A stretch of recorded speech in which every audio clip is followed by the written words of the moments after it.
шығасыз. Әлгі қария амалдың жоғынан үйді ас күнде бітіріп, үйдің кілтін бастығына берсе, бастығы өзіне қайтарып береді.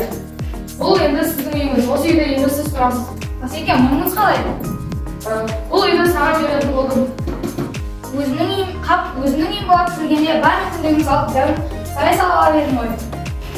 Бастығынан бұндай жауапты күтпеген әлгі қария өзіне таң қалып қалады. Осы мысалдан біздің әр жасаған құлшылығымыз өзіміз үшін ертеңгі күні олардың жемісін өзіміз көреміз. Сондықтан да бұл дүние ақыреттің екендігі деп бекерден бекер айтылмаса керек. Адалдық сағаты біздің ұстаздар мерекесімен тұспа-тұс келіп отырғандар, иә.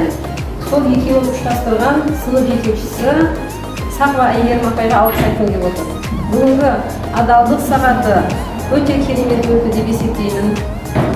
Бейнероликтерді көріп талқылап, әр топқа не істеу керек, не істемеу керек деген сұрақтар арқылы біздің балаларымыз бүгін бойларына адалдықтың бәрін сіңірді деп есептеймін.